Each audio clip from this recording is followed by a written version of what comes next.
Hey guys, tonight we begin not with a philosopher or a mathematician, but with a bunch of frostbitten maniacs who thought the North Atlantic was a casual commute, the Vikings. So before you get comfortable, take a moment to like the video and subscribe, but only if you genuinely enjoy what I do here. And let me know in the comments where you're tuning in from and what time it is for you. It's always fascinating to see who's joining us from around the world. Now dim the lights, maybe turn on a fan for that soft background hum, and let's ease into tonight's journey together. The first thing every Viking learned about sailing wasn't courage, navigation, or how to swing an axe. It was cold. A specific kind of cold. The kind that seeps into your bones, makes your teeth ache, and convinces you that maybe raiding monasteries in the Mediterranean would have been a better career choice. The North Sea doesn't care about your dreams, your courage, or your fancy Viking tattoos. It's a grey, freezing graveyard with waves shaped like bad decisions.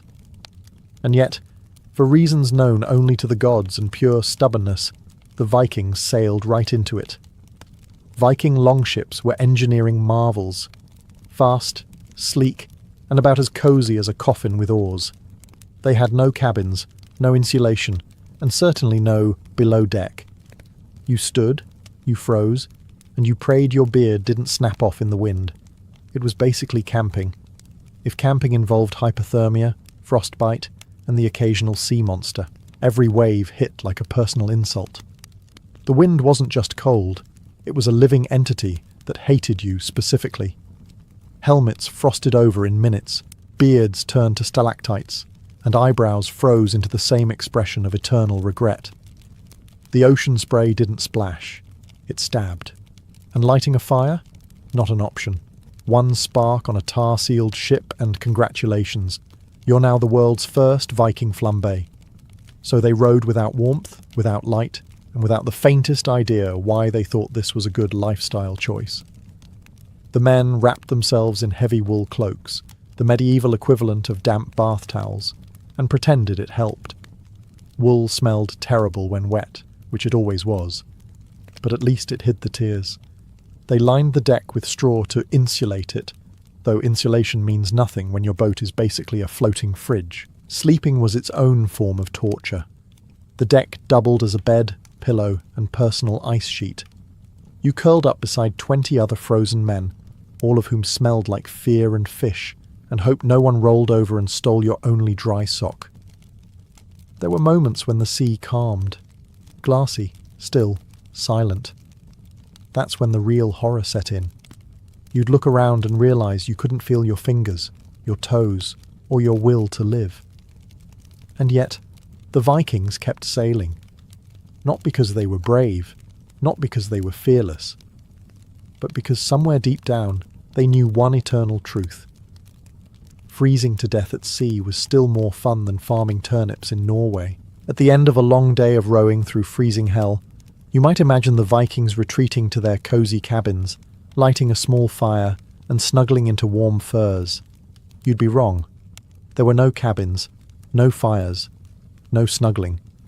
Unless you count collapsing next to a guy named Harold who hadn't bathed since last spring. The Viking longship was a marvel of simplicity, a giant wooden freezer disguised as transportation. The deck was open, the wind was relentless, and everything, including you, was damp. The North Sea didn't care if you were tired. It wanted you tired and slightly dead. Sleeping arrangements were generous, in the same way that a coffin is spacious.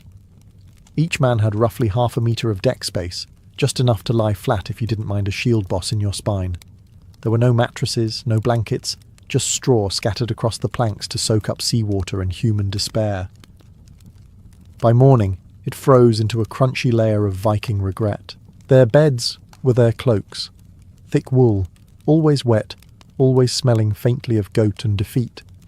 Some used sheepskins or furs, but those froze solid too, turning every nap into an archaeological experiment in discomfort.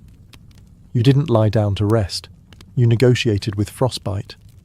The trick to staying alive was layering. Vikings wrapped themselves like human onions. Wool tunics, cloaks, and sometimes an extra pelt if they'd raided someone wealthier and warmer. But no matter how many layers they wore, the cold always found a way in. like an uninvited guest who brought pneumonia to dinner. To make things worse, sleeping near the edge of the ship meant catching the occasional splash of salt water right to the face. Sleeping in the middle meant being trampled by the morning rowing shift. There was no good spot, only slightly less horrible options. And yet, they somehow slept. Not comfortably, not warmly, but out of sheer exhaustion. Their bodies shut down before their brains could remember they were dying of cold. Because on a Viking longship, sleeping well didn't mean waking up refreshed. It just meant waking up at all. When your entire ship is made of wood, tar, and Viking ego, you tend to develop a healthy respect for fire. One misplaced spark and congratulations. You've invented the world's first floating bonfire. So instead of lighting campfires on deck like normal lunatics, Vikings used something more subtle, smouldering embers. Each crew carried what they called the sleeping fire, a small metal or clay container filled with slow-burning coals, buried in ash. It didn't flame, it just glowed quietly, like the last shred of hope on a winter morning. The embers were tucked away under a clay pot, or inside an iron brazier, the Viking equivalent of central heating, if central heating came with a 50% chance of burning your ship down. Losing those embers was a serious offence. It meant no fire at camp, no cooked food, and no light to keep away whatever creature was making that sound in the dark. A good crewman could keep coals alive for days, blowing gently into the ash when the glow started to fade. You weren't just rowing a ship, you were babysitting a fire. At night, men would gather around the brazier, palms out, eyes half shut, pretending it was warm. The truth? It wasn't. The thing gave off less heat than a dying candle, but it was symbolic, a reminder that somewhere in this frozen purgatory, fire still existed. The embers weren't for cooking. Nobody risked that. Meals were eaten cold or smoked long before departure. The brazier's job was purely psychological, a flicker of civilization in a world made entirely of wet wood and despair. Occasionally, the brazier would tip over in rough seas, filling the air with sparks. This was followed by several minutes of screaming, frantic stomping, and heartfelt prayers to every god in the Norse pantheon. Miraculously, most of them lived, which only reinforced the Viking belief that Odin personally protected idiots. So no, they didn't heat their ships with roaring fires or clever engineering. They kept a tiny ember alive, the most fragile, inconvenient warmth imaginable. And somehow, it was enough. Because that's what Vikings did best. Take something small, dangerous, and barely working, and call it innovation. Vikings called it the sleeping fire, a poetic name for something that mostly refused to cooperate. It wasn't a flame but a smoulder, a slow, stubborn glow hidden under layers of ash. A tiny ember, small enough to cradle in your hands and important enough to fight over. It was fire in hibernation, and like every Viking on that ship, it was one bad gust away from giving up completely. The ember box was treated like a holy relic. Losing it meant humiliation, starvation, and another long night pretending to enjoy frozen fish. Crews guarded it the way modern people guard phone batteries. Obsessive, panicked, and with a deep sense of existential dependence. If the fire died, morale sank with it, because when your gods live in the sky and your feet live in ice water, that little glow feels like the only proof you're still alive. Each morning, someone was assigned to check the ember box. The unlucky soul would crouch over it, blow gently, and hope the coals still breathed. If they didn't, congratulations. You just became the least popular man on the ship. There were no redos.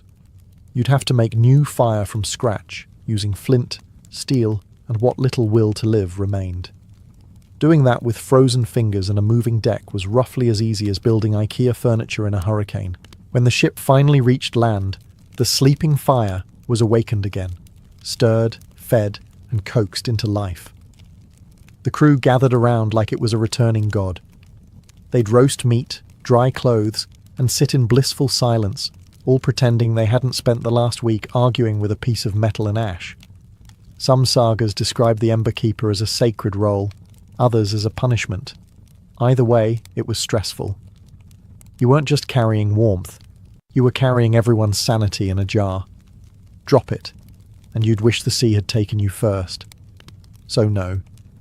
The Vikings didn't have fireplaces or heating systems. They had one half-dead ember rattling in a clay box, and the faith of men too cold to question why. The fire slept, but it dreamed of better owners. When it came to clothing, Vikings had one rule. If it keeps you alive, it's fashion. Forget elegance. This was survival couture. The North Sea didn't care if you looked heroic. It cared whether your internal organs froze before breakfast. Every Viking outfit started with wool, thick, itchy, and perpetually damp. Wool tunics, wool trousers, wool socks, and wool cloaks. They lived inside a mobile sheep. It trapped air for warmth, absorbed water like a sponge, and smelled like a wet farm animal, because it was one. Vikings didn't mind. The smell kept both frostbite and personal space at bay. Over that came animal hides, deer, bear, seal, reindeer, basically anything that had once moved faster than a Viking with a club. The hides were heavy and stiff, but they blocked the wind. Furs lined cloaks and hoods, forming what scholars now call the Viking sauna aesthetic. It was functional layering centuries before the North Face figured it out. The goal was simple. Create as many barriers between your skin and the apocalypse as possible.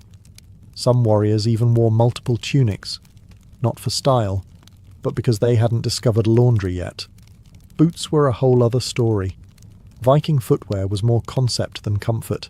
Leather bound with cords, stuffed with dry grass or moss for insulation.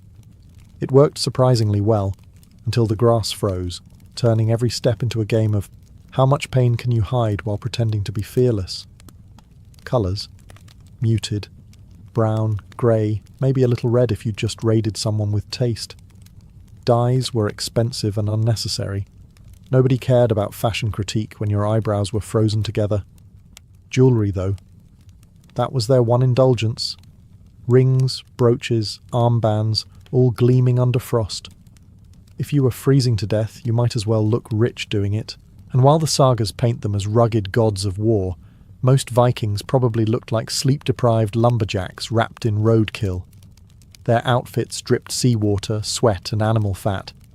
And somehow that still wasn't the worst smell on the ship. But their layered madness worked. The wind could cut, the sea could bite, and the gods could mock. But the Vikings stayed alive. Uncomfortable, yes. Unwashed, certainly. But alive, which, in the North Sea, was about as fashionable as it got. If there was one body part the Vikings truly feared losing to the cold, it was their feet. Fingers were optional. You could still swing a sword with a few missing. But toes, that was serious. No one wants to raid Paris with feet that snap like stale breadsticks. The human foot wasn't designed for the North Sea. It was designed for walking on dirt, not standing in frozen puddles on a wooden deck, while your commander shouts poetry about honour. Viking ships were constantly soaked, sea spray, melting ice, and the tears of men who realised this was their job. The result? Frostbite as a lifestyle. To fight it, they invented Viking socks. Not wool, not cotton, but grass. Dried sedge or moss, packed inside their shoes like organic insulation. You'd stuff your boots full, squish your feet in, and hope it stayed dry for more than 10 minutes. It rarely did, but at least it gave the illusion that you were doing something productive while freezing to death. The shoes themselves were simple leather wraps, more foot suggestion than footwear. You tied them tight, said a prayer, and tried not to think about the fact that you were basically walking barefoot on ice. Archaeologists have found Viking boots that look more like experimental origami than fashion. They worked, sort of, if by worked you mean delayed frostbite until lunchtime. Some men smeared animal fat or tallow on their feet before putting on socks. The logic was sound. Grease repels moisture. The side effect was that the ship now smelled like a combination of seal carcass and despair. Even at camp there was no relief. You couldn't dry your boots by the fire. They'd shrink, warp, or burst into flames. So you just kept wearing them, day and night, until your toes went numb enough to stop complaining. And yet, they marched, they rode, they conquered. Because Vikings didn't let pain stop them. They simply rebranded it as endurance. So yes, they froze, limped, and occasionally lost a toe or two. But they also crossed oceans with nothing but grass in their boots, which, in fairness, is still better insulation than whatever's inside your motivational gym shoes.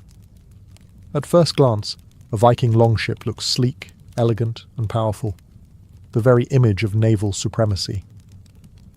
Then you realise it's also basically a wooden popsicle stick with oars. It had beauty, yes, but comfort? Absolutely not. Calling it home was like calling a coffin a compact apartment. Still, the longship was a masterpiece of practical design. Every curve, every plank, every tar-sealed seam served one purpose: not sinking. And in the North Sea, that alone was a kind of luxury. But warmth? That was extra. To keep out the wind, shipbuilders overlapped planks in what's called clinker construction, sealing every gap with tar and animal fat. It worked surprisingly well, until the sea reminded you that tar only stops water, not cold. The ocean didn't need to leak inside. It just reached through the wood and strangled your soul. To make things cozier, the Vikings hung their shields along the ship's sides. The sagas tell us this was for defence, but let's be honest, half the time it was to block wind from freezing their eyeballs. Those circular shields turned the ship into a kind of mobile windbreak, a floating burrito of misery wrapped in wood and frost. Some crews even stuffed moss and straw between planks or under their sleeping spots to create insulation. It helped, briefly. Then it got wet, froze solid, and became part of the floor. If you could pry it off in spring, congratulations. You'd invented early Scandinavian flooring. When storms hit, the ship flexed and groaned like a living thing. Every board expanding, every seam threatening mutiny. Men huddled in the hull, shivering and praying the engineering miracle beneath them didn't suddenly remember it was made entirely of trees. But for all its flaws, the longship was a kind of blanket, a thin, creaking shield between man and oblivion. It didn't keep you warm, but it gave you something to cling to while pretending not to die. Because for Vikings, that was enough. You didn't need comfort, only construction. You didn't need heat, only hope. And if your ship didn't burn, sink, or split in half, well, that counted as a warm night. At some point, probably halfway through their third frostbite, the Vikings decided they deserved shelter. Not real shelter, mind you, not walls, roofs, or anything luxurious like that. Just a piece of canvas stretched over their heads so they could pretend the sky wasn't trying to kill them. They called it a ship tent, and it was about as effective as holding a napkin over a bonfire. Made from coarse wool or sailcloth, it draped across the longship's centre, anchored by oars, shields, and pure delusion. It didn't stop the cold. It didn't stop the rain. What it did stop was hope, and for morale, that counted. Under this makeshift tent, 20 to 30 men huddled together, packed tighter than salted fish. They lay shoulder to shoulder, wrapped in wet cloaks, pretending to sleep while slowly marinating in each other's breath. The air inside the tent was thick with moisture, sweat, and regret. If you survived the night, it wasn't from warmth, it was from mutual body heat and a shared refusal to admit defeat. Sometimes condensation would build up on the inside of the tent until it started raining from within. The Vikings called that weather. The modern term would be a cry for help. The real purpose of the ship tent wasn't warmth, though. It was illusion. When you're sleeping on an open deck with ice forming in your beard, even the faint shadow of a ceiling feels like civilization. It created a tiny psychological distance between outdoors and utter despair.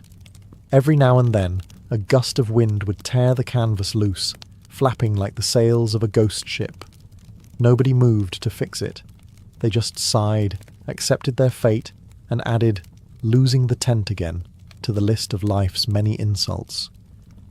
But for all its flaws, that sagging piece of fabric gave the illusion of a home, a fragile barrier between Vikings and the endless freezing void. Because that's how Vikings survived. Not through comfort, not through luxury, but through the sheer stubborn power of pretending things were fine when absolutely nothing was fine. And somehow, it worked.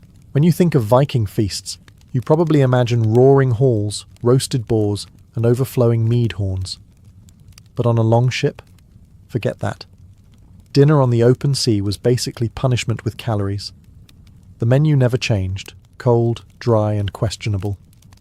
Cooking on deck was forbidden. Fire and wooden ships didn't mix well, unless you liked your meals served with screaming. So every Viking voyage began with weeks of pre-cooked misery. Smoked fish, salted meat, and hard bread tough enough to qualify as armour. If you could chew it without breaking a tooth, you were already halfway to Valhalla. Breakfast was dried herring, washed down with a gulp of seawater by accident. Lunch was more dried herring. Dinner? If you guessed dried herring, congratulations. You could survive the North Sea.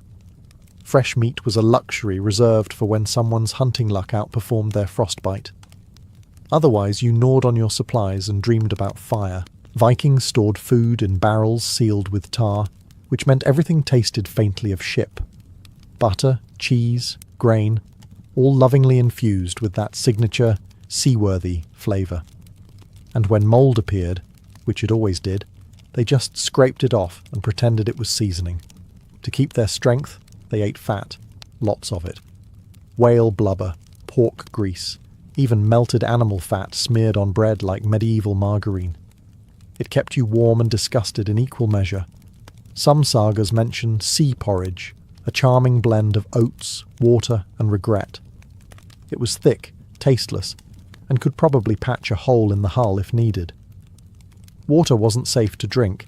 It went rancid in storage, so they relied on ale or mead, weak enough not to kill you, but strong enough to make you briefly forget you were sitting in a floating freezer.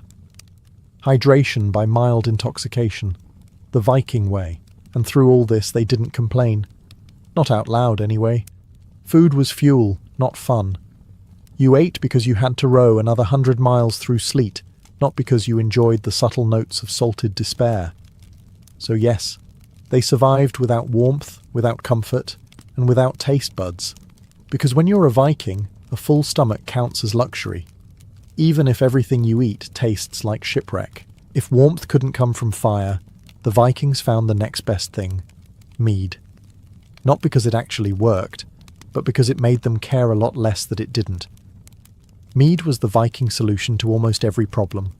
Cold, boredom, fear, existential dread, the sound of 20 men snoring in unison. You name it, they drank about it. Made from honey, water, and wild yeast, it was sweet, strong, and deceptively cheerful, like drinking liquid courage brewed by someone with a head injury. On land, it was sacred. In the sagas, warriors toasted the gods with it before battle, claiming Odin himself drank the same stuff in Valhalla. At sea, it was more functional. You didn't raise a horn to honour Thor. You drank directly from the barrel to forget that your boots had frozen to your feet. Mead was stored in wooden casks, carefully sealed with tar and optimism. Over time, it picked up a distinct flavour, which as historians speak for, tasted like the inside of a Viking. It wasn't about taste anyway. It was about pretending that the warmth in your chest wasn't just your body giving up. There's a popular myth that alcohol warms you up. The Vikings believed it completely. In truth, it just widened your blood vessels, tricking you into thinking you weren't freezing. It's the same kind of warming that happens right before frostbite. But try telling that to a crew of half-frozen berserkers with mugs in hand. They didn't care. Science hadn't been invented yet. A few cups in, morale rose. Men sang louder, laughed harder, and suddenly the blizzard didn't seem so bad. They'd shout about glory, honour, and occasionally fall overboard. If the sea gods were merciful, they floated. If not, well, At least they died warm inside. By morning, the hangovers were heroic. Salt wind, pounding heads, dry mouths, the Viking trinity of regret. And yet, the moment the next barrel opened, they forgot all about it. Because when the world is frozen and the gods are silent, a cup of mead isn't just a drink. It's a tiny rebellion against the cold. Warmth may be an illusion, but it's one the Vikings happily drank to. When all else failed, when the fire was gone, the mead was empty and the cold had crawled into their souls, the Vikings turned to the oldest heat source known to humankind, each other. Yes, that's right. Viking survival strategy number 4 was the ancient Scandinavian art of, please don't die next to me, I need your body heat. On longships, personal space didn't exist. It was everyone's warmth, or everyone's funeral. At night, the crew lay shoulder to shoulder beneath their damp wool cloaks, forming one large collective disappointment. The sagas call this ship brothers. Archaeologists call it necessary. Modern people would probably call it trauma bonding. Either way, it worked. Each man was both heater and heated. If one rolled over, the others froze. If someone got up to pee, 10 curses followed him. There was no privacy, just a tangle of limbs, fur, and existential crisis. By dawn, you couldn't tell where one Viking ended and another began, physically or emotionally. To outsiders, it might sound strange. To Vikings, it was Tuesday. Warmth was warmth, dignity be damned. They weren't cuddling for affection. They were cuddling for thermodynamics.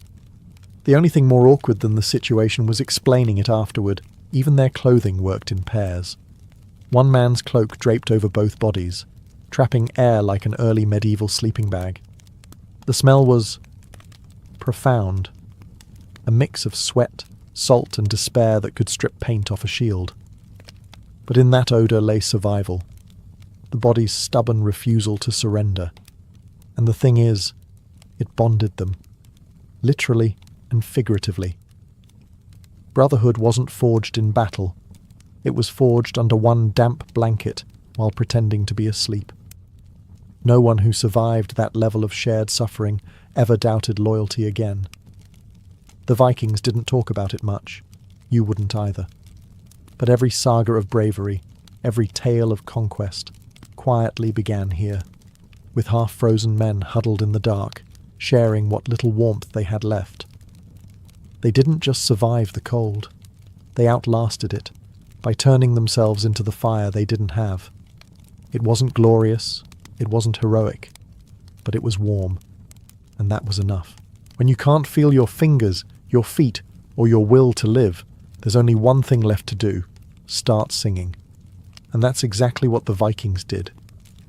Music wasn't just entertainment, it was a survival mechanism.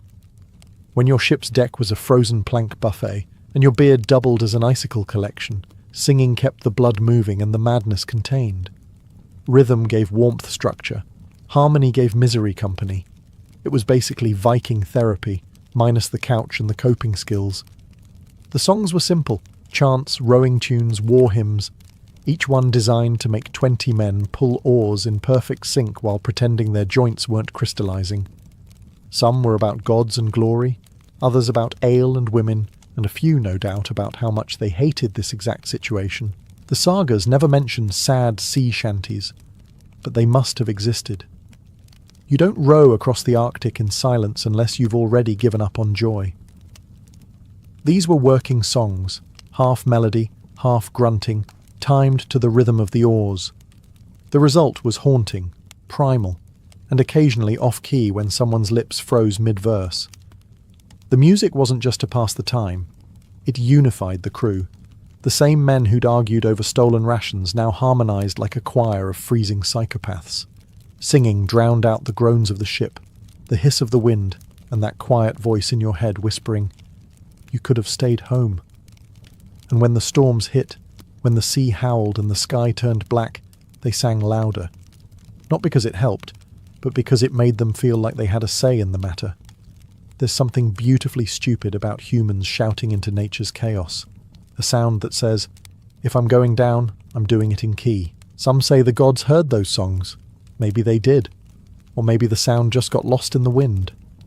But for the Vikings, that didn't matter. Singing kept the frost at bay, if only in spirit.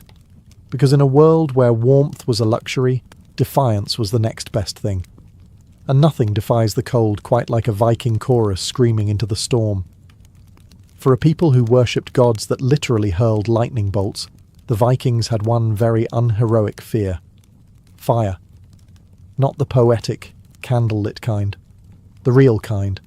The kind that turns your ship, your home, and your entire crew into a floating Viking barbecue. Fire was warmth, yes, but it was also treachery. You could trust ice. Ice killed you slowly, politely. Fire. Fire killed you loudly. Every Viking ship was soaked in tar, packed with timber, rope, sails, and dreams. Basically everything on the Norse version of a what not to set on fire list. That's why longships never carried open flames.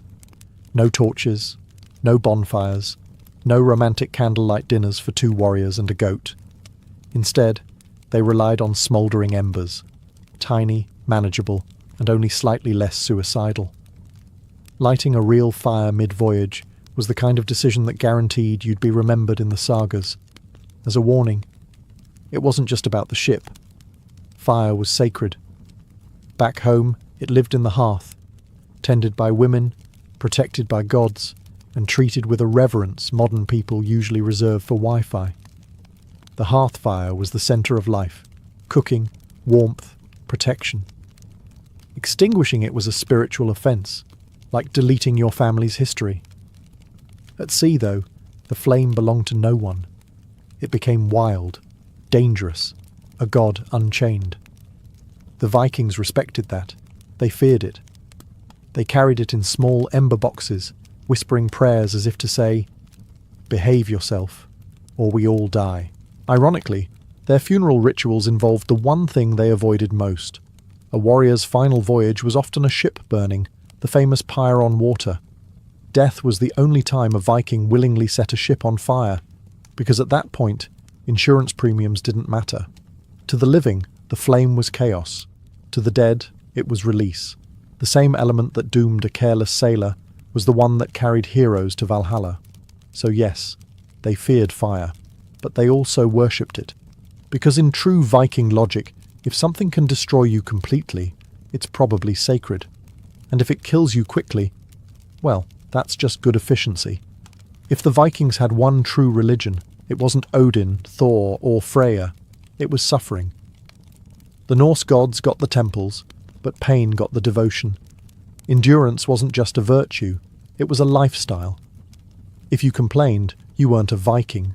You were an inconvenience. In Scandinavia, comfort was suspicious.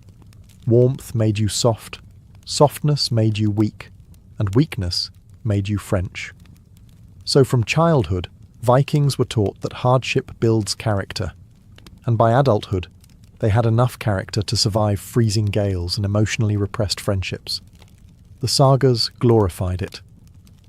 He sailed through snow, they'd boast, bare-armed and laughing.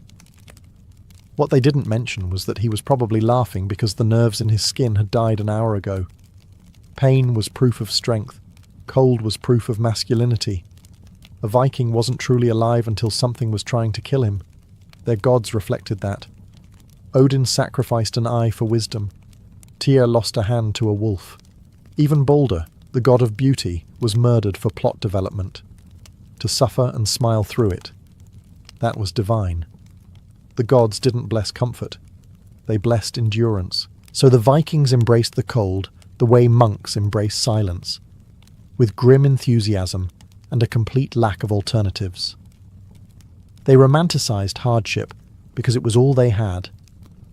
Every frostbitten voyage became an act of worship.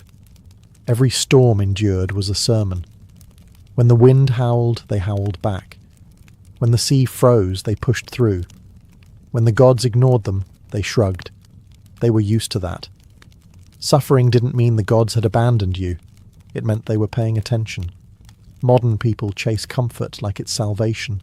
Heated homes, soft beds, 12 kinds of tea. A Viking would call that witchcraft. They didn't measure happiness in luxury. They measured it in how long you could keep rowing without crying.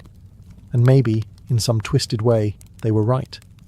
Because while most civilizations prayed for safety, the Vikings prayed for resilience, the strength to face the cold and grin back at it. They didn't just endure the elements, they became them. And if that's not religion, nothing is. So after all the ice, wind, hunger, and questionable life choices, how did the Vikings keep warm without fire? The short answer, they didn't. The long answer, they cheated death through sheer arrogance. For the Vikings, warmth wasn't something you had. It was something you became. They turned endurance into energy, suffering into swagger, and cold into character. They didn't need comfort. They needed challenge. Fire was for weaklings. Frostbite was just proof you'd been somewhere worth bragging about.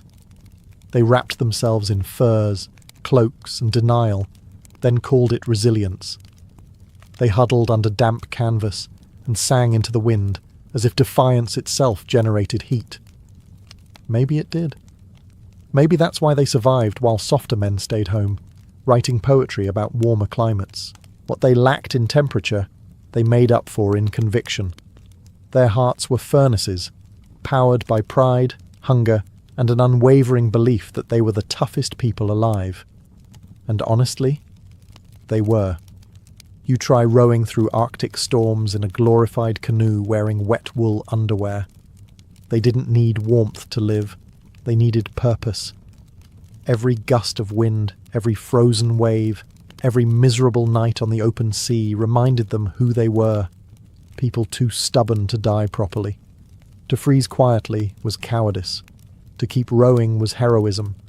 To make it home was a miracle. And when they finally reached land, blistered, half frozen, half drunk, they didn't curse the cold. They thanked it. The sea had tested them, and they'd survived again. In their minds, the gods hadn't spared them out of mercy. They'd spared them because no one else could take their place. That's the strange beauty of Viking warmth. It wasn't in fires or furs. It was in spirit. In their songs, in their courage, in the way they laughed while nature tried to kill them for sport. Because when your world is ice and iron, true warmth isn't around you. It's inside you, stubborn, blazing, and utterly unkillable. And that's how the Vikings conquered the cold. Not by escaping it, but by becoming colder than the cold itself. The Tudor church wrapped itself in the illusion of holiness. On Sundays, incense curled through cold stone aisles, while sermons thundered against lust, gluttony, and sin. Priests stood before their flocks in spotless vestments, their voices echoing words of purity. Yet behind the sacristy doors, when candles were snuffed and prayers ended, that same church became a theatre of temptation. Human flesh, not doctrine, ruled the night. Celibacy, after all, was an ideal imposed by Rome, not a natural state of being. The clergy were expected to be married to God, but few could resist the touch of the living. In parishes from Canterbury to York, whispers spread of priests who shared their beds with housekeepers, of monks who vanished from the cloister after Compline, and of nuns who dreamed not of Christ but of carnal warmth. Everyone knew. No one said it aloud. Confessionals, meant for repentance, became stages for forbidden intimacy. A young woman would kneel, her breath trembling, as she confessed impure thoughts, only to find her priest listening too closely, his questions a little too curious. "Do you think of him often?" he might ask. And she would answer softly, "Yes, Father." In the dark, both sinner and confessor became mirrors of temptation. The irony was holy men preaching virtue by day and whispering sins by night. For many priests, desire was not rebellion, but survival. Parish life was lonely, harsh, and poorly paid. The church demanded chastity, but provided no comfort, no warmth beyond the cold company of doctrine. And so they rationalized their lust as weakness, forgivable, even understandable. "God forgives the frailty of man," one priest might mutter after an indiscretion, adjusting his robes before morning mass. Yet the contradiction festered.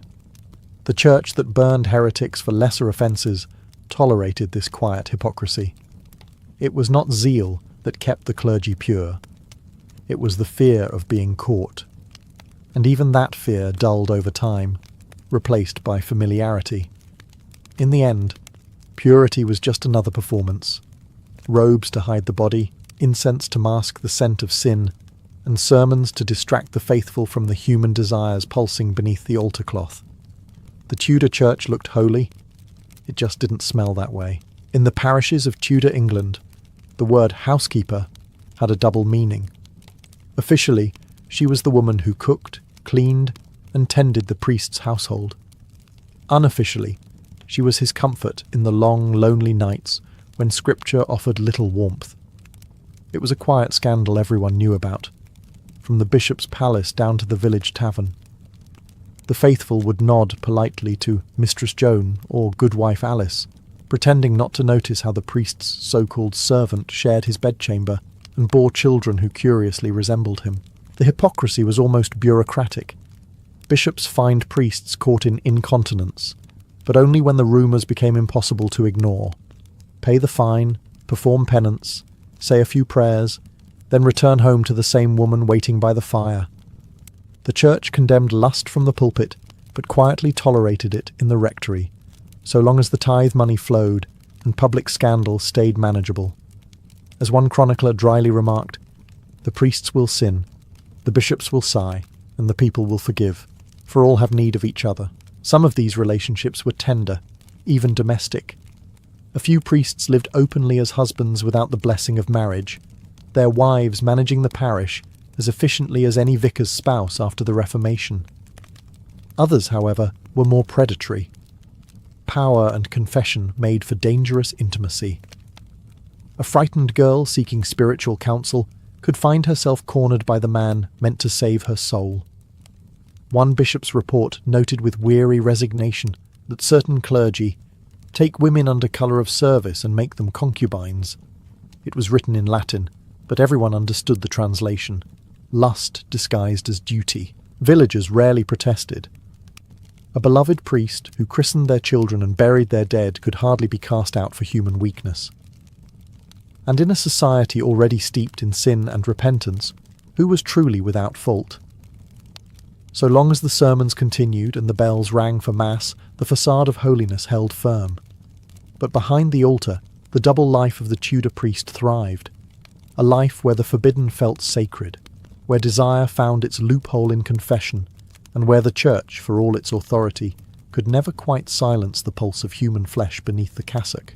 Within the stone walls of Tudor monasteries, the battle between body and spirit was fought daily, and often lost before sunrise. Monks were meant to live as the church's soldiers of purity, rising before dawn, fasting, chanting, and shunning worldly pleasure. But human nature doesn't surrender so easily, not even to God.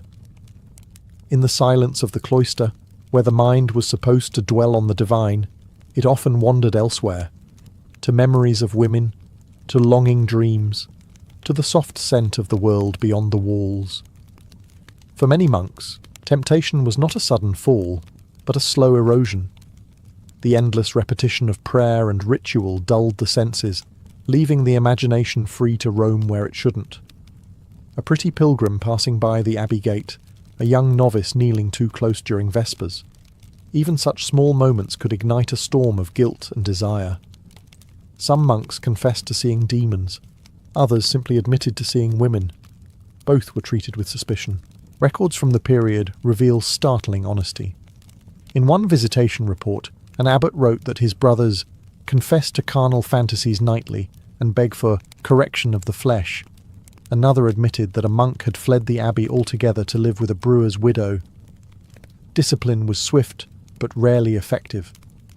A week of fasting, public humiliation, or a cold flogging could not cure what centuries of repression had failed to extinguish. The irony was cruel. The more strictly a man was told to deny his nature, the more it haunted him.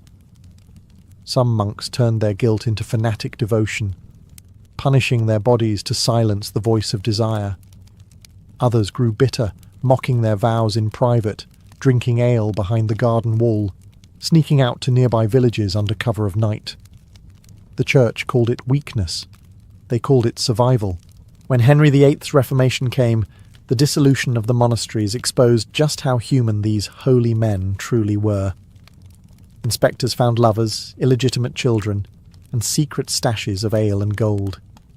The monasteries that once hid the battle between flesh and faith were laid bare, and England discovered that even the most pious robes could not conceal the oldest sin of all, the craving to be touched, to be loved, to be human. The confessional, that narrow wooden box where souls were meant to be cleansed, often became the Tudor Church's most intimate stage for temptation. In theory, it was sacred ground. A priest on one side, a penitent on the other, the veil of secrecy between them. But secrecy, like silence, can breed danger. The boundary between spiritual guidance and personal curiosity was perilously thin, and many priests, already burdened by their own forbidden urges, crossed it far too easily. A confession could begin innocently enough. A young woman whispered that she had impure thoughts about a man, perhaps her husband's friend, or perhaps the priest himself. The priest would press for details, insisting that full honesty was needed for absolution. Her cheeks would flush as she obeyed, unaware that each word she spoke fanned the priest's own forbidden imagination. He might counsel her to pray for purity, or he might linger on the memory long after she left, clutching his rosary like a lifeline against desire. There are accounts of confessors who took advantage of this sacred privacy. Some used their position to manipulate frightened women, promising forgiveness in exchange for favours that could never be spoken aloud. Others convinced themselves they were helping, that understanding sin required experiencing it. It was self-delusion in holy language, lust wearing a halo. Bishops occasionally received complaints, but most were buried with a sigh. The sin was too common, the system too fragile to expose it. Even for the innocent, confession could be torment. Priests trained to extract sin from every soul found that the greatest battlefield was their own mind. Listening to hundreds of whispered temptations, their imaginations became crowded with sin they hadn't committed, but now couldn't stop picturing. One chronicler wrote that priests emerged from the confessional more inflamed than the sinners they absolved, and yet this ritual continued, unquestioned. The faithful still knelt, the priests still listened, and behind the screen, human weakness met divine expectation. The confessional was meant to erase sin, but for many Tudor clergymen it simply recycled it, turning shame into longing, and longing into guilt again. It was a perfect circle of hypocrisy, spinning endlessly under the Church's silent blessing. Behind convent walls, where women vowed to serve only God, love often found its own secret pathways. Tudor nuns were meant to be brides of Christ, chaste, obedient, and detached from the world. Yet convents were rarely as silent or pure as sermons suggested. They were communities of young women, many sent there not out of devotion but convenience. A family might cloister an unruly daughter or hide away an inconvenient pregnancy. And once the gates closed behind them, the struggle between body and faith began. Loneliness was the first intruder. The daily rhythm of prayers, fasting and chores dulled the mind. Eyes lingered too long on a fellow sister's face during hymn practice, or on the visiting priest who heard confessions with gentle patience. Affection, in such a confined world, quickly became dangerous. Letters were smuggled through kitchens and courtyards. A nun might claim she was visiting the garden to gather herbs, but her real harvest waited behind the wall.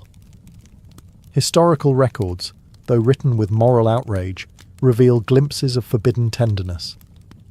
One visitation report described 2 nuns found in embraces most unholy. Another spoke of midnight whisperings and fondness beyond sisterhood.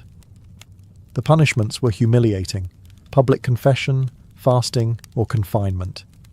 Yet none of it stopped the pattern. The convent, for some, was not a prison. It was a place where love could hide in plain sight under the language of devotion, and there were those whose sins were far riskier. Some nuns carried on affairs with monks or visiting confessors. A few even became pregnant, their swollen bellies explained away as dropsy or miraculous illness. The shame was usually buried, literally. A sick room, a quiet death, a hurried burial under the cloister stones.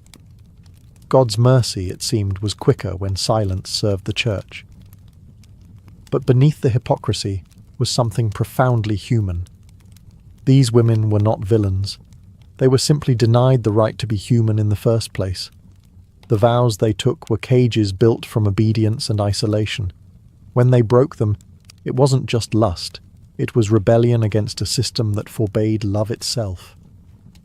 In their whispered promises and secret touches, the Tudor nuns lived the one truth the church tried hardest to suppress, that even in holy ground, desire blooms. Love was not supposed to exist in a Tudor convent, at least not the earthly kind. Yet, within the dim candlelight of these walled sanctuaries, hearts rebelled.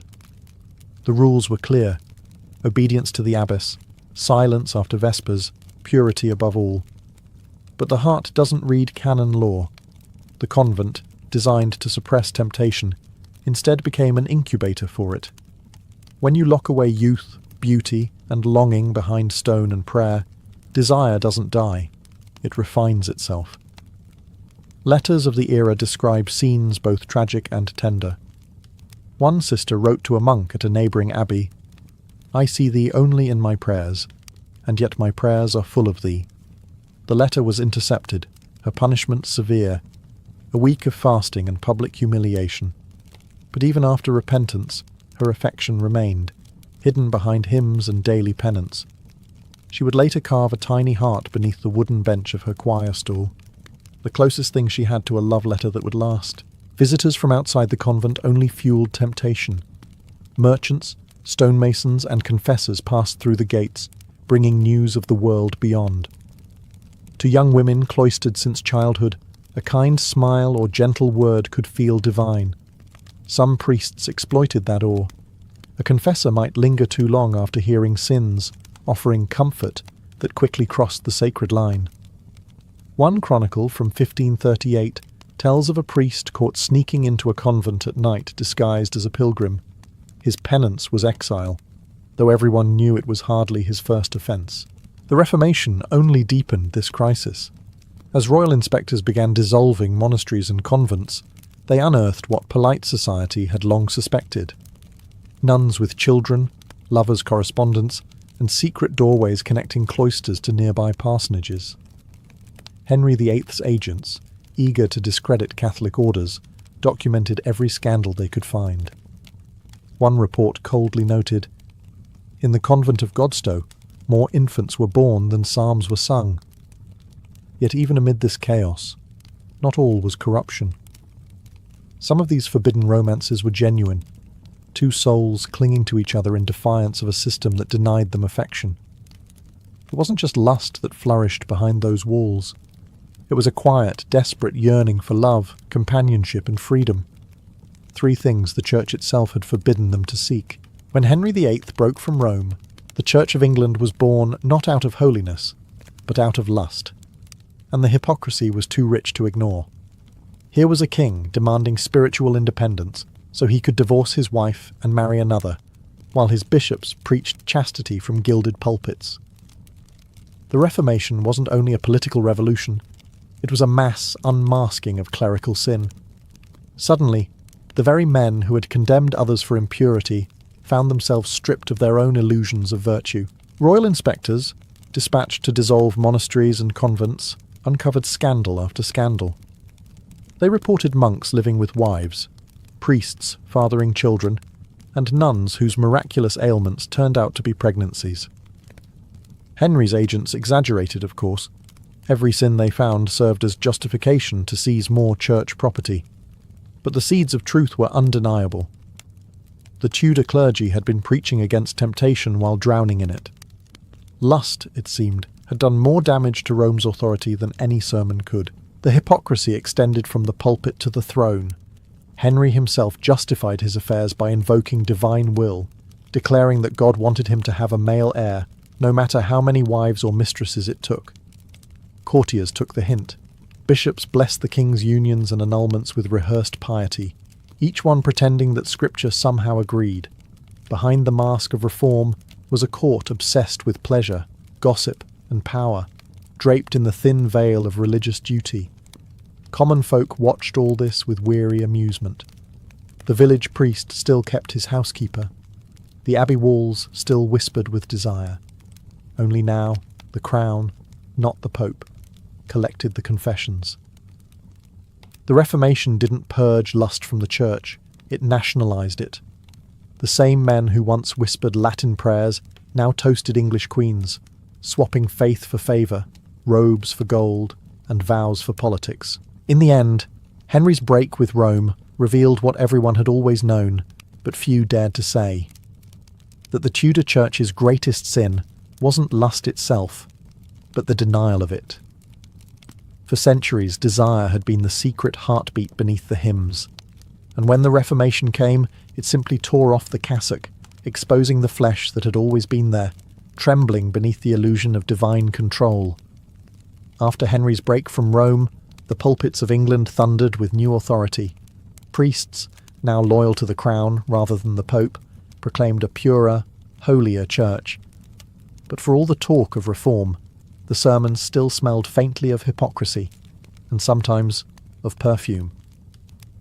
The men who denounced Catholic corruption often carried their own brand of temptation under their robes. The cassock might have changed allegiance, but not appetite. Many clergy used their newfound freedom to live more openly, no longer hiding their lovers behind the title of housekeeper. Marriage for priests, once condemned, was suddenly permissible, but old habits die hard. Some took wives yet continued to seek pleasure elsewhere. Others, emboldened by reform, turned their sermons into spectacles of moral superiority, warning their congregations against the very sins they indulged in privately. The louder a man preached about purity, the more likely it was that he had something to hide. Records from parish courts are full of such contradictions. One minister was fined for incontinence with several women of his parish, another caught in bed with the wife of a churchwarden. Even bishops were not exempt. In 1551, the Bishop of Gloucester was accused of keeping a concubine under guise of a laundress. The irony was practically divine. The Church had broken from Rome in pursuit of moral clarity, yet found itself repeating the same old farce, only now in English. The people, however, were not fooled. In taverns and marketplaces, they mocked the clergy with bitter humour. "Our parson," one ballad joked, "preaches hellfire but keeps a warm bed." Satirical plays lampooned lecherous friars and hypocritical preachers, while pamphlets circulated with drawings of priests caught in scandalous embraces. The Reformation, meant to cleanse the faith, had instead turned sin into entertainment, and still the Church endured, its priests forgiven, its followers resigned. Desire had proven stronger than dogma, more enduring than any decree. Even as sermons thundered about temptation, the pulpit itself became a monument to it. For beneath every moral command was a confession unspoken, that holiness and hunger were never enemies, only uneasy companions. The Tudor Church had not eradicated lust. It had simply learned to preach over it, louder, longer, and with better lighting. By the late Tudor years, lust and holiness had learned to coexist, awkwardly but inevitably. The Church had changed its robes, rewritten its prayers, and buried its scandals beneath new laws, yet human nature refused to obey theology. Behind every sermon on purity still lingered the ghost of temptation. Even the most righteous clergyman, standing before his flock in candlelit sanctity, carried within him the same conflict that haunted monks, priests, and nuns before him. The pull between the flesh and the faith. The irony was almost poetic. The Reformation had promised a church freed from corruption, a moral cleansing of England's soul. But in truth, it only shifted the sin from confessionals to courts, from monasteries to royal chambers.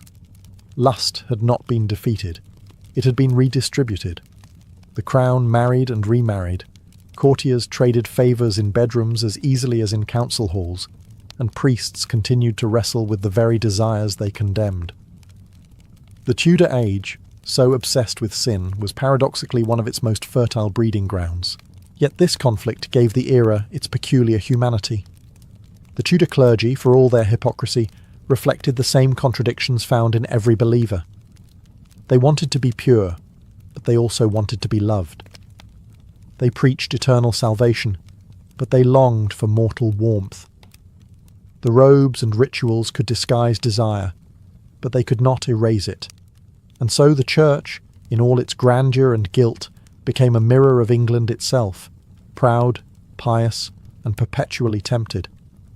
When the final Tudor monarch, Elizabeth I, ascended the throne, she embodied this balance perfectly. The Virgin Queen ruled a nation drenched in gossip about her lovers. Her court sparkled with poetry and passion. Her priests preached restraint, while musicians sang of longing. Holiness had become theatre, and the audience adored every act. In the end, the hidden lusts of the Tudor Church were not just sins, they were symptoms of being human. Beneath the hymns, beneath the robes, beneath the fear of eternal fire, beat the same unyielding truth. That desire, however forbidden, was part of creation itself. And though priests might burn for it, kings reform for it, and the faithful confess it. Lust remained England's truest religion, the one faith the Tudor Church could never fully exorcise. Long before the roar of engines or the clang of railways, the ancient Silk Road pulsed with the slow, rhythmic shuffle of camel hooves.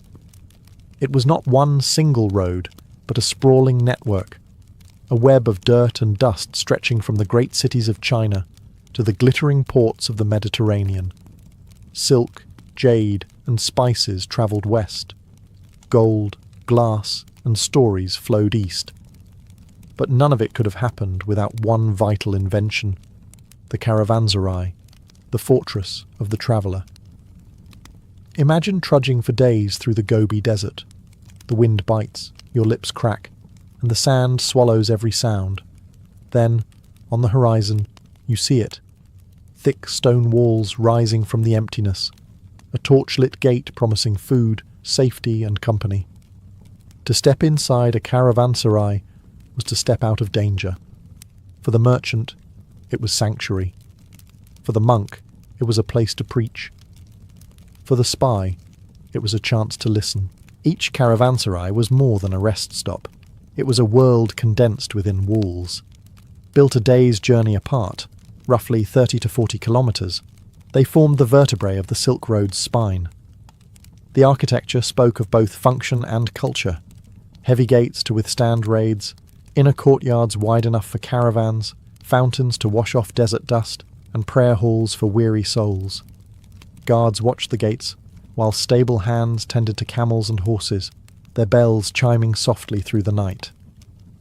But what made these places extraordinary was not the architecture. It was the humanity that filled them. Persian poets traded verses with Chinese scholars. Turkish nomads haggled with Venetian merchants over bolts of silk.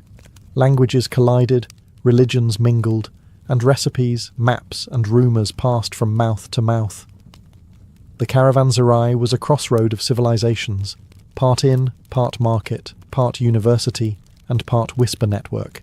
Here, globalization was born not from ambition, but from necessity, from the shared struggle of surviving deserts, mountains, and men. The Silk Road's treasures shimmered not just in gold and silk, but in the ideas carried from one firelit courtyard to another. Every caravanserai was a heart, beating quietly, faithfully, keeping the lifeblood of the ancient world flowing between east and west. Each caravanserai stood like a defiant island in a sea of dust, a fortress of hospitality amid endless wilderness. From Anatolia to Persia, from the steppes of Samarkand to the oases of China's Taklamakan desert, these roadside inns were built with the same purpose, to protect life and commerce. No matter where a traveller came from, the sight of high walls and a heavy wooden gate meant safety, warmth, and a meal that wasn't dried camel jerky. Architecturally, caravanserais were feats of ingenuity. Most had a single massive gate that closed at sunset. Once shut, no one entered or left until dawn. Inside lay a wide courtyard where merchants unloaded goods, bales of silk, spices in clay jars, sacks of saffron, and cages filled with parrots from India or falcons from Arabia. Along the walls were rows of arched chambers, some used as sleeping quarters, others as stables. The central fountain or well provided water for both men and beasts, its sound mingling with the clatter of hooves and the murmur of dozens of languages. The design reflected both practicality and power. Caravanserais along Persian routes were often fortified, doubling as military outposts. In Ottoman lands, sultans commissioned massive stone khans that looked more like castles than inns, symbols of royal protection over trade. Even the Mongols, masters of the open plain, built way stations where silk caravans could rest under guard, knowing that peace on the road meant profit for all. But beyond walls and gates, the atmosphere inside was electric. Nightfall transformed each caravanserai into a miniature city. Merchants compared prices by torchlight, musicians strummed lutes, and storytellers recited epics of kings and gods to an audience of traders half asleep on rugs. Here, a Chinese Buddhist might share tea with an Armenian jeweler, while a Persian poet debated scripture with a Syrian monk. Languages collided, and with them, ideas, artistic, religious, scientific. These inns were more than structures, they were engines of civilization. Every caravanserai was a spark in the great web of human exchange, a node connecting worlds that would otherwise never meet. Behind those thick, dust-stained walls, globalization wasn't a modern concept. It was nightly routine, fueled by spice, story, and survival. Before dawn, the caravan stirred. Bells jingled, camels groaned, and men shouted in a dozen languages as torches flickered against the caravanserai's inner walls. The merchants of the Silk Road were the lifeblood of this ancient highway, a restless fraternity of traders, dreamers, and gamblers who risked everything for the promise of profit and prestige. They came from everywhere: China, India, Persia, Arabia, and the Mediterranean. Some carried silk and porcelain, others sold glass, wool, or gold. What united them was not faith or origin, but the endless road itself. A typical caravan could include hundreds of animals and dozens of men. Camels were the ships of the desert, patient, smelly, and indispensable. Horses carried couriers, donkeys hauled smaller loads, and guards rode at the flanks with curved sabres glinting in the sunrise. Each merchant had a role. The leader, or caravanbashi, set the pace and managed disputes. Scribes recorded transactions in careful ink, and cooks prepared flatbread, stew, and dried fruit to feed the company.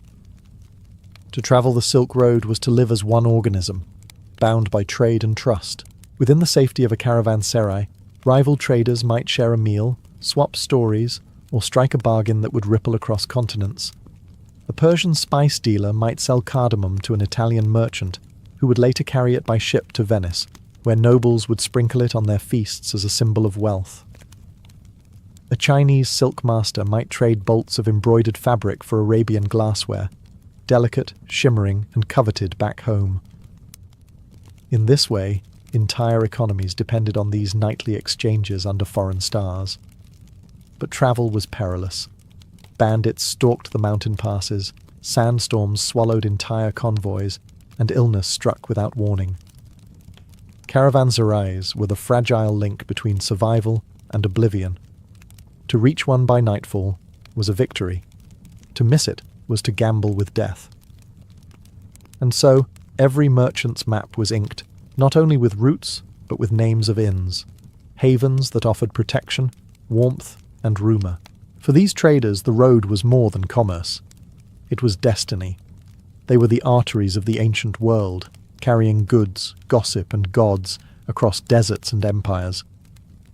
Each caravanserai was their heartbeat, pulsing, echoing, keeping civilization alive one weary step at a time. If the desert was silent, the caravanserai was its opposite, a storm of voices, laughter, and rumour echoing through the night. By day, it was a fortress. By night, a parliament of the world. Merchants, monks, envoys and wanderers gathered around fires, trading not only goods but secrets. A caravanserai was a marketplace of information, where the fates of empires could be whispered over a bowl of lentil stew. News travelled faster here than on any royal road. A merchant from Samarkand might arrive with word that the Khan of the East was raising taxes. A Persian courier would swear that the Ottoman Sultan was preparing for war. A monk from India might murmur of a new sect, while a trader from Venice reported that silver prices had fallen across the sea. Every story was part truth, part invention, and every listener became both student and spy. In an age without newspapers, caravanserais were the world's wireless network, dusty, noisy, and utterly indispensable. The gossip didn't stop with politics. There were tales of bandits and ghosts that haunted certain passes, of lost caravans swallowed by dunes, of kings who paid in pearls, and emperors who collected mechanical birds. These stories drifted west with the merchants and east with the monks, mixing with legend until rumour became history. Even myths had mileage. A traveller could leave China hearing of dragons, and arrive in Persia believing they'd been spotted. For many, the gossip was more valuable than the trade itself. Monks learned of distant shrines and relics. Explorers gathered hints of new lands. Rulers sent spies disguised as merchants to listen and report. A well-placed rumour could bankrupt a rival or spark an alliance. The innkeeper, often overlooked, became the gatekeeper of this invisible empire, his ears sharper than any sword, his memory more dangerous than any army. But beneath all the chatter lay something deeper. Connection. The caravanserai was the one place where enemies could eat from the same pot, where a Christian could share wine with a Muslim, and where a Buddhist could trade blessings for salt. In the flicker of lamplight, the divisions of empires blurred, replaced by a common truth that every traveller understood. The road was long, the world vast, and survival required both trade and trust. Long before merchants brought silk to Rome or spices to Venice, monks carried something even more enduring: ideas. Along the Silk Road, the caravanserais became unlikely monasteries of the moment, spiritual pit stops where faiths met, mingled, and sometimes collided. Here, under the same roof, one might find a Buddhist monk from Nalanda, a Nestorian priest from Mesopotamia, a Sufi mystic from Persia, and a Taoist scholar on pilgrimage. They arrived by camel, on foot, or in ox-drawn carts, bound not by trade but by revelation. The road was their scripture. Each inn was a verse. And every night their prayers rose together in a dozen tongues. In these shared courtyards, debate flourished, not about gold or silk, but about the soul. The Buddhist monk spoke of compassion and detachment. The Christian priest of redemption and grace.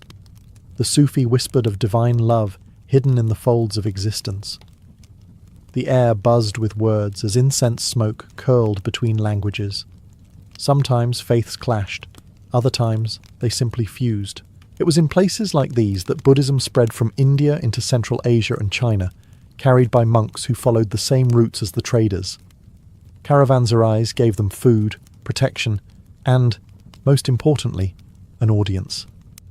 A weary merchant might listen to a monk's parable after dinner, and remember it long after the spices were sold.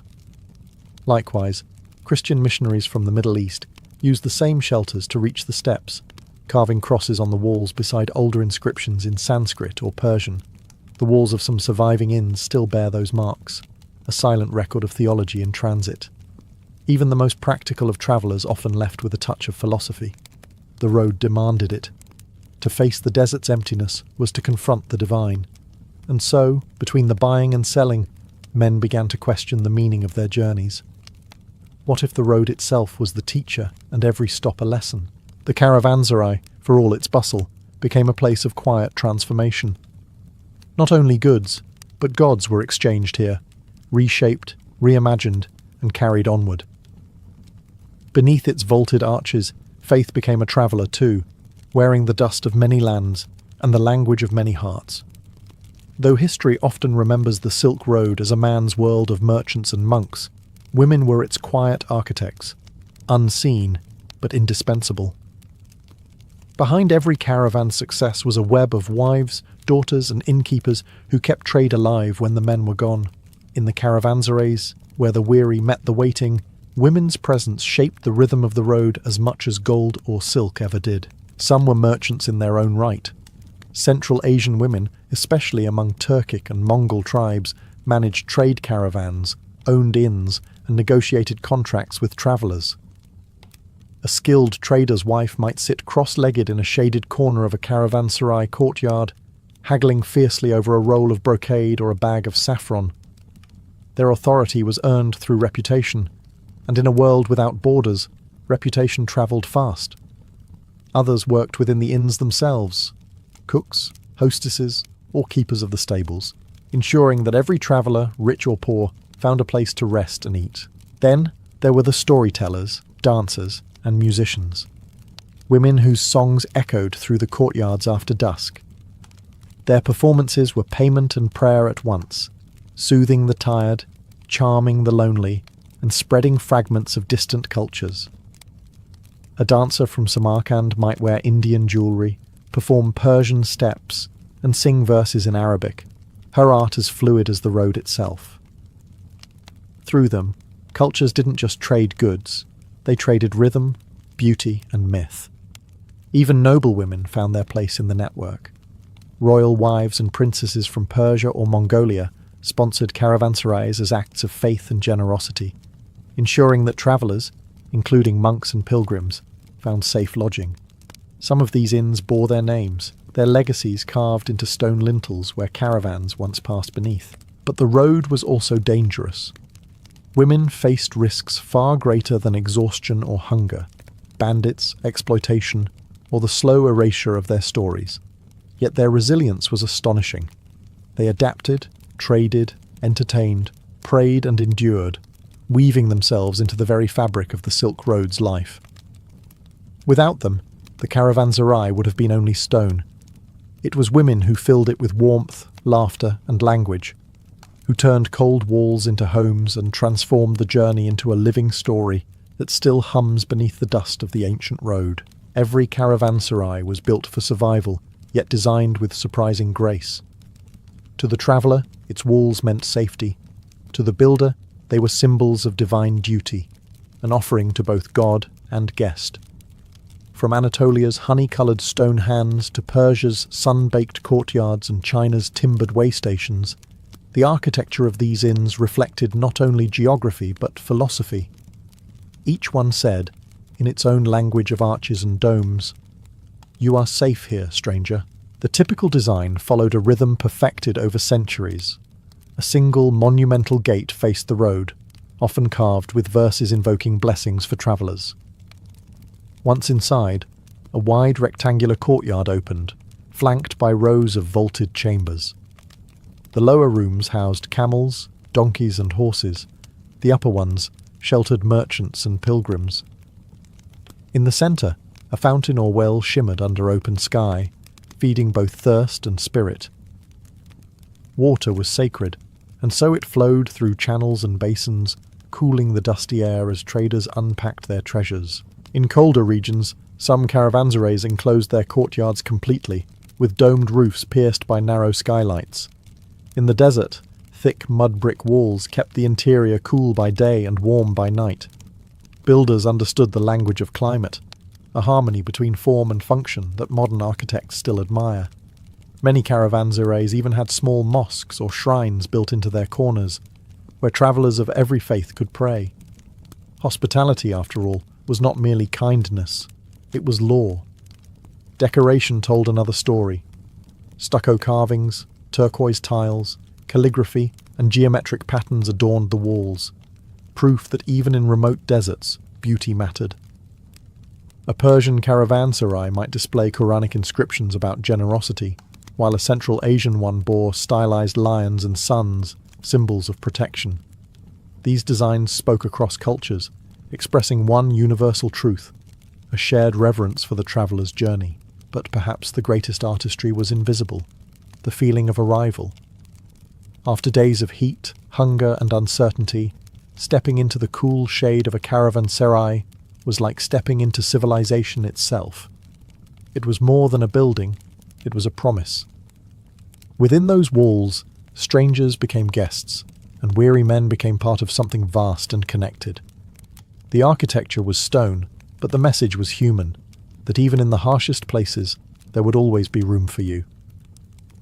For nearly 2,000 years, the Silk Road thrived, a thread of trade, faith and friendship stretching across half the world. But even the strongest silk frays with time. By the 15th century, the same caravanserais that once pulsed with laughter and languages began to fall silent. Their courtyards, once crowded with camels and spice carts, echoed only with wind and the occasional traveller too stubborn to believe the world had moved on. The first blow came from the sea. When European explorers discovered maritime routes to India and China, the overland roads suddenly became slower, riskier, and less profitable. A ship could carry 100 times the cargo of a caravan, and no sandstorm ever swallowed a galleon. Merchants who once crossed Persia and Central Asia now sailed around Africa, trading silk for silver in bustling ports instead of barren deserts. The caravanserais, built to guard against bandits and thirst, could not defend against obsolescence. Then came war. The Mongol peace that had once protected traders gave way to fractured kingdoms and raiding tribes. Empires rose and fell faster than merchants could redraw their maps. Taxes multiplied, roads became unsafe, and many inns were abandoned, left to crumble beneath centuries of sand. Those that survived became villages, prisons or ruins inhabited by shepherds and ghosts. The Silk Road's arteries dried up, and the heart, the caravanserai, ceased to beat. Yet decline did not mean disappearance. In the quiet courtyards of these ruins, traces of the past still linger. Faded inscriptions in Persian and Arabic speak of hospitality and divine protection. Burn marks on stone recall the fires that once warmed travellers from a dozen kingdoms. Even now, wanderers who visit these remnants feel a strange familiarity. The echo of footsteps, the imagined scent of spices, the soft murmur of traders counting coins by lamplight. The caravanserais may have fallen, but their legacy survived in new forms. In the roadside inns of Europe, the khans of the Ottoman Empire, and the modern hotels that still promise comfort to strangers. The Silk Road's dust may have settled, but its spirit of exchange, the will to connect across distance, endures. The world learned from its fall that even when roads end, the stories carried upon them never do. Today, the caravanserais of the Silk Road stand like scattered bones of a forgotten giant, silent, weathered, and half swallowed by sand. Their walls crumble, but their memory endures in the DNA of our modern world. Every airport lounge, roadside motel, and border cafe owes something to these ancient sanctuaries of exchange. They were the first global network, not of cables or code, but of people. And in their courtyards, the world first learned how to connect. Step into one of these ruins today, perhaps along the dusty plains of Uzbekistan or the red hills of Iran, and you'll feel it, that strange pulse of history. You can almost hear the faint jangle of camel bells, smell the spice of cardamom and sweat, and catch the ghostly laughter of merchants from lands that no longer exist. The stone may be broken, but the idea, the radical ancient belief in hospitality and curiosity, remains intact. Civilization itself was carried not by armies, but by travellers who shared a meal with strangers. Modern archaeologists call the caravanserai an infrastructure of globalization. But it was far more intimate than that. It was humanity's first chat room, its first international market, its first peace treaty signed by necessity. Within its walls, differences blurred under the same roof of survival. It was here that cultures collided not with swords, but with stories. And the Silk Road became more than a trade route. It became a classroom for empathy. Governments today dream of reviving the Silk Road through railways and highways, but the truest revival is spiritual, in the recognition that connection, not conquest, built civilizations. The caravanserai's lesson is as simple as it is timeless, that the stranger who knocks at your gate may carry more than goods. They may carry the future. As the sun sinks over the ruins, The shadows of the old arches stretch long across the sand, as if reaching for travellers who will never return. Yet in a way, we are all still walking that road. Every message sent, every journey taken, every trade made across oceans and screens. The Silk Road never truly vanished. It simply changed form. The Caravanserais lives on, in every welcome, every exchange, and every shared fire between strangers under the same eternal sky. In the summer of 1325, a 21-year-old law student from Tangier packed his saddlebags, mounted his horse, and rode east, alone. His name was Abu Abdullah Muhammad ibn Battuta, and he claimed he was setting out for Mecca to complete the pilgrimage every Muslim must make at least once in life. But what began as a holy duty would turn into the most extraordinary journey of the medieval world, one that would carry him across Africa, Arabia, Persia, India, and even China. Over nearly 30 years, he would travel more than 75,000 miles, a distance no known explorer before him had ever matched. Ibn Battuta's world was vast yet connected, stitched together by the golden threads of Islamic trade routes and hospitality.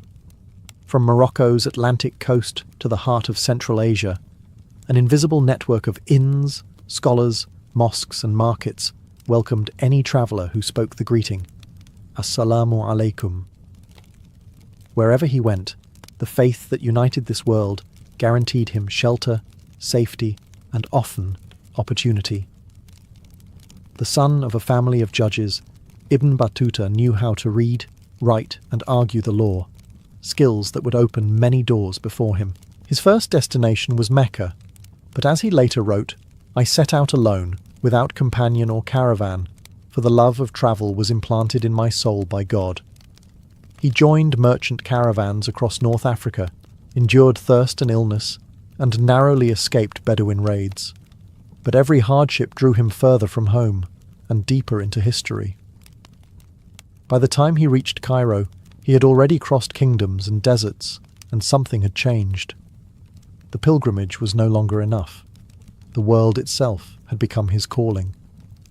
In Cairo, he marvelled at a city that never slept, a place where scholars debated, markets roared, and mosques gleamed like palaces. It was here that Ibn Battuta's curiosity began to overshadow his piety. He listened to sailors' tales of India's riches, merchant stories of golden Mali, and envoys speaking of faraway China. Each rumour became an invitation, and so the pilgrim became a wanderer. What began as a journey toward Mecca turned into a lifetime across the known world, not in search of gold or empire, but of knowledge, faith, and the endless wonder of human connection. The road to Mecca was not a single trail. It was a gauntlet. As Ibn Battuta crossed North Africa, the Sahara loomed like a shimmering mirage of death. Caravans vanished in its endless dunes, their bones swallowed by wind and time. To survive meant discipline, faith, and luck. Three things Ibn Battuta would come to depend on for the rest of his life. He travelled first through Algeria and Tunisia, sleeping in mosques or with Sufi scholars who offered shelter to any pilgrim bound for the holy city. The desert was vast but not empty. Along its arteries pulsed a steady rhythm of trade and faith.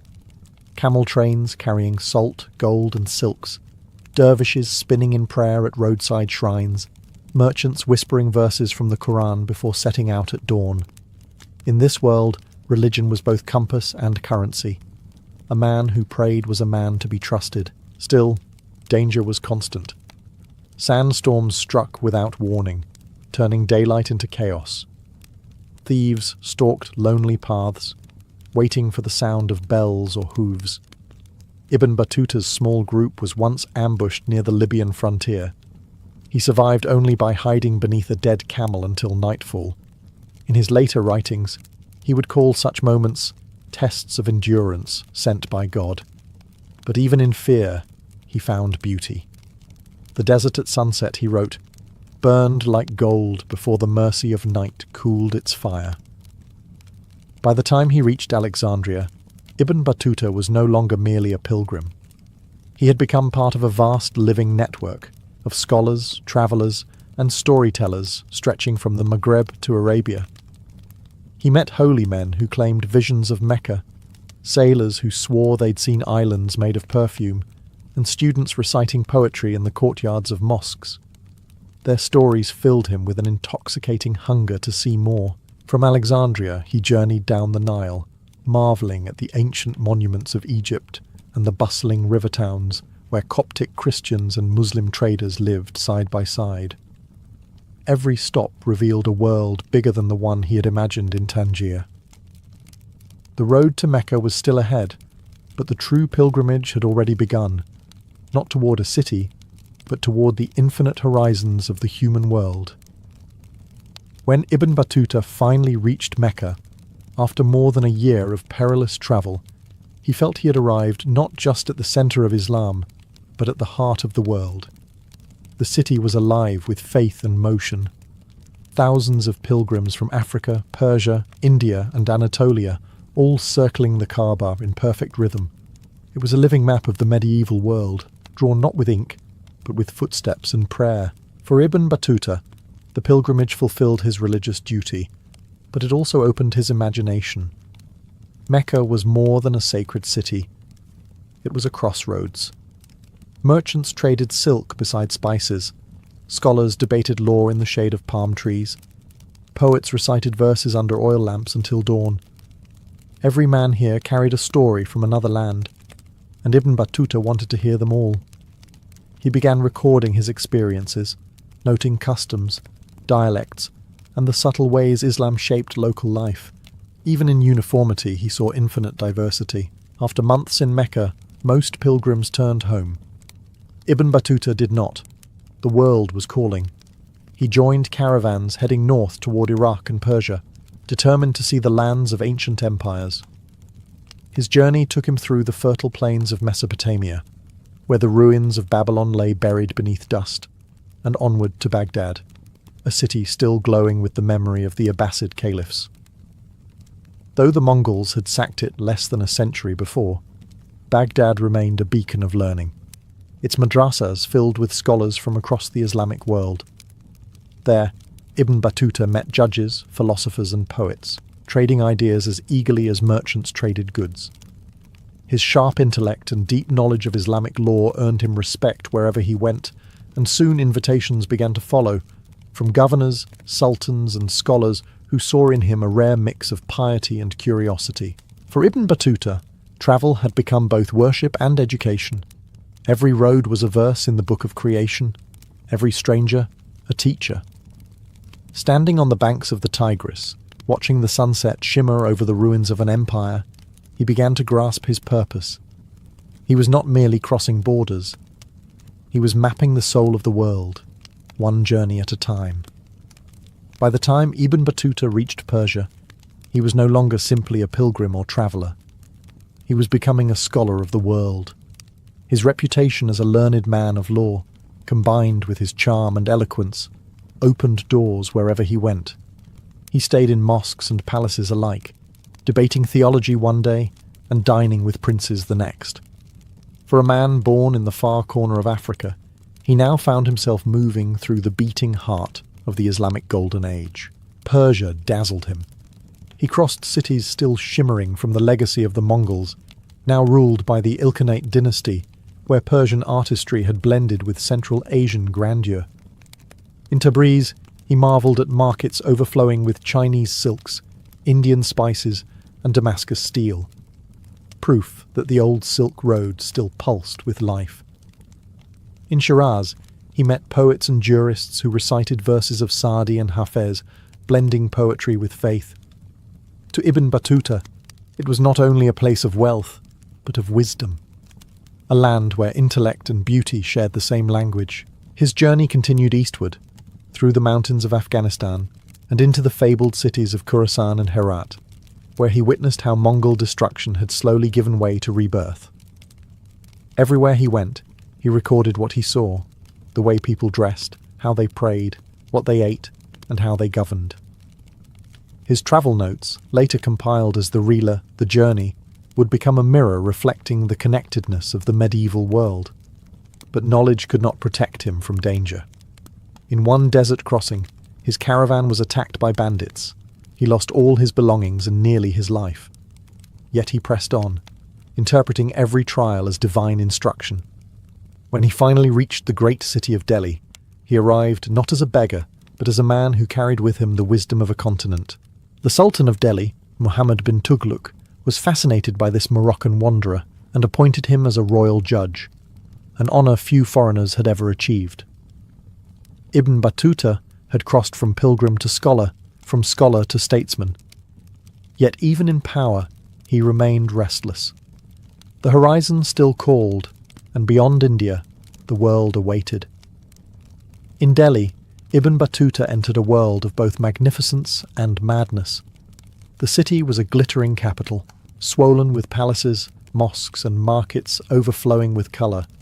But at its centre ruled one of the most unpredictable monarchs in history, Sultan Muhammad bin Tughlaq, a man of immense intellect and even greater cruelty. Scholars called him brilliant, survivors called him dangerous. For Ibn Battuta, serving at this court would prove both a blessing and a trial. The Sultan appointed him as a qadi, or judge, granting him wealth, servants, and a fine house. Overnight, the young man from Tangier became a figure of influence, sitting beside viziers and generals in the court of one of the richest empires on earth. The Sultan, impressed by Ibn Battuta's knowledge of Islamic law and his gift for diplomacy, often called on him to mediate disputes or represent the court in foreign affairs. But beneath the golden ceremony lurked a deep unease.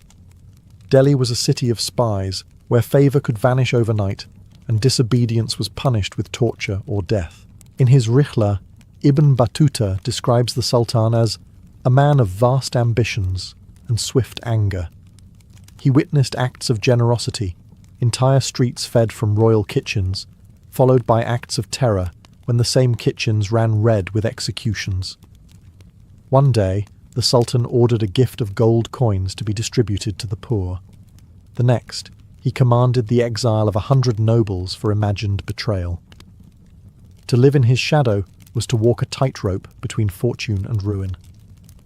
Still, Ibn Battuta navigated this perilous world with remarkable skill. His charisma and learning kept him in favour, and his curiosity never waned. He explored Delhi's markets, observed its festivals, and recorded the mingling of Persian, Turkic, and Indian traditions that made the city unique. Yet comfort could not tame his wanderlust. The court was rich, but it was also a cage. Sensing his restlessness, the Sultan offered him a new challenge, to serve as ambassador to China. It was both an honour and a subtle dismissal. Ibn Battuta accepted eagerly. For a man born to movement, the thought of the open road was irresistible. Delhi had crowned him with prestige, but his heart still belonged to the horizon. In 1342, Ibn Battuta set out from Delhi as the Sultan's ambassador to China, leading a grand caravan of servants, scholars, and sailors. The mission was meant to strengthen trade and diplomacy between two great empires, the Delhi Sultanate and the Yuan dynasty. For Ibn Battuta, it was the perfect excuse to keep moving eastward. Yet destiny had other plans. What awaited him was not glory, but chaos. A journey through monsoon seas, mutiny, and near death. He first travelled down to the port of Calicut, on India's southwestern coast, where the air was thick with the scent of pepper and salt. The harbour teemed with ships from Arabia, Africa and China, a floating city of languages and cargo. The Indian Ocean trade routes were the highways of the medieval world, connecting East Africa to Indonesia. But they were also treacherous, ruled by wind and water.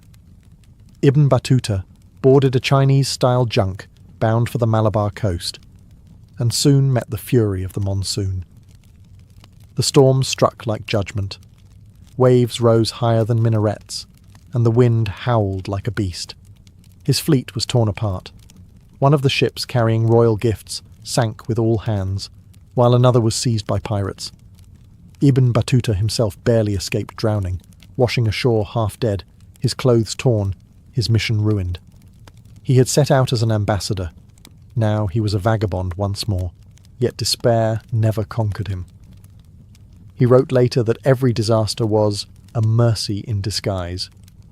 Stranded but alive, he began again, travelling south along India's coast and then sailing to the Maldive Islands, where fate took another strange turn.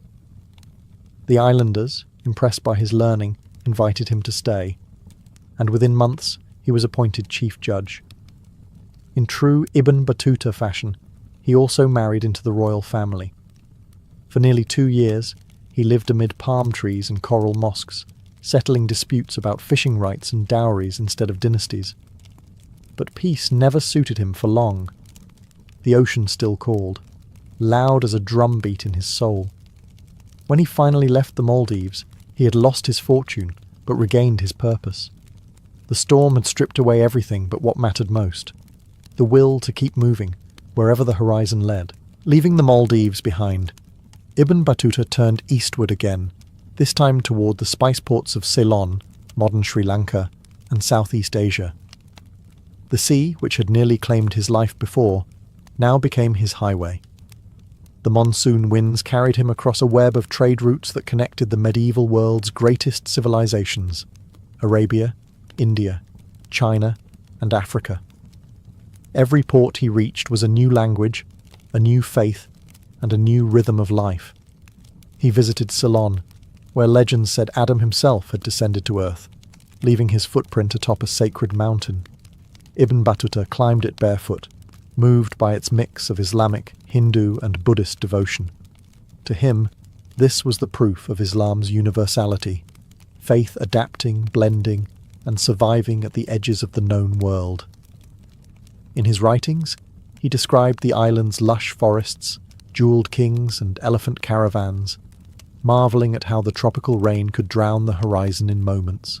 From there, he sailed to the Malacca Strait, where merchants from China, Sumatra, and Arabia met to trade pepper, silk, and porcelain. The air was thick with humidity and gossip. Ships from every coast anchored side by side, their decks laden with goods and guarded by men whose faces showed every shade of the known world. Here, Ibn Battuta saw a level of global exchange that few medieval Europeans could have imagined.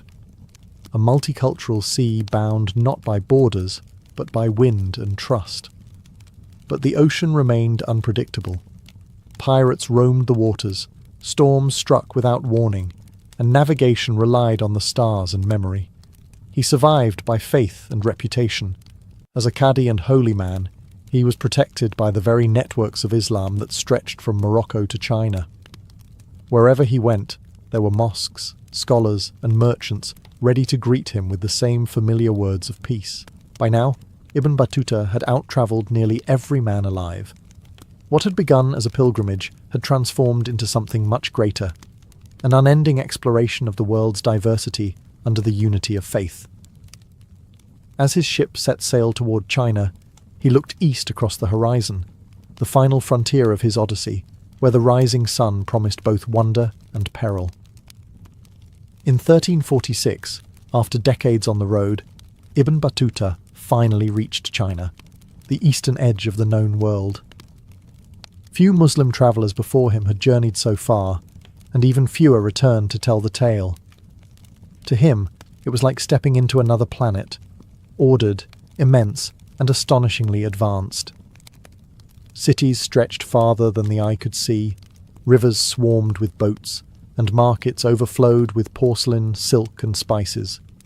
China was not just a land, it was a civilization that moved with clockwork precision.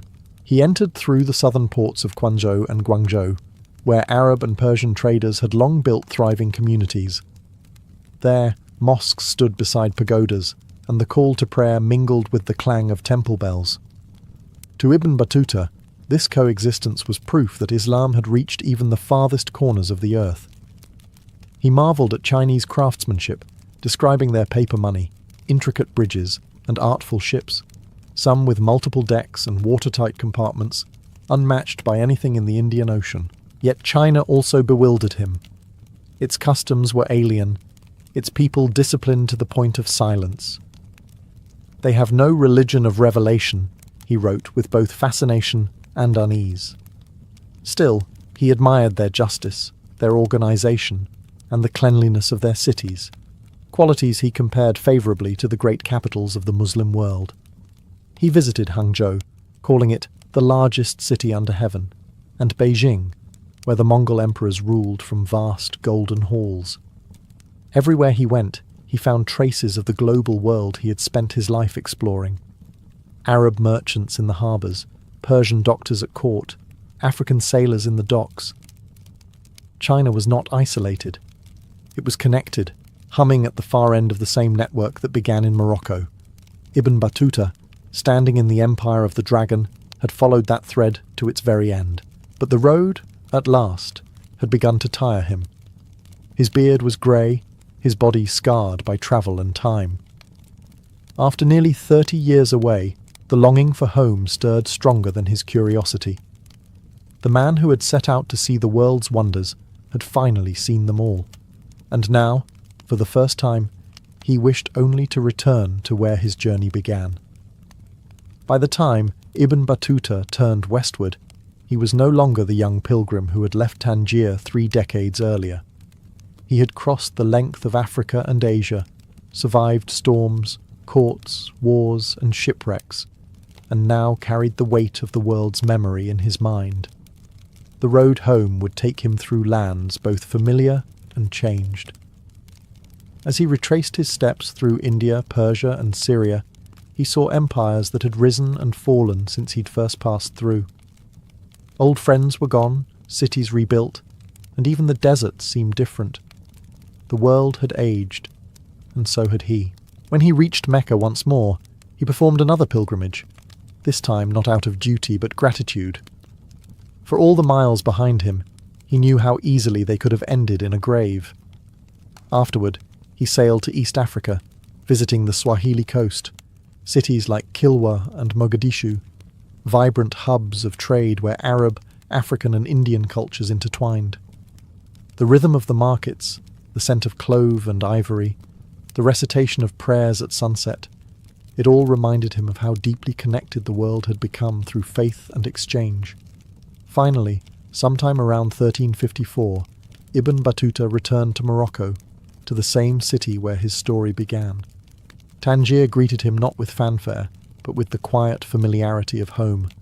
His parents had long since passed, his childhood friends were strangers, and his homeland felt smaller than his memories. But within him was an empire of experiences, sights and sounds from 4 continents, stories of kings and fishermen, deserts and oceans. At the request of the Sultan of Morocco, he dictated his memories to the scholar Ibn Juzai, creating the Rila, the journey. In its pages, Ibn Battuta preserved not just his adventures, but the pulse of the 14th century world, a global network bound by trade, hospitality, and belief. His account became a bridge between civilizations, a testament that curiosity could be as holy as prayer. He had left as a pilgrim and returned as a historian of humanity. His map was not inked with borders, but with connections, proof that in an age before compasses and colonies, one man could ride across the known world guided only by faith, courage, and the irresistible pull of the horizon.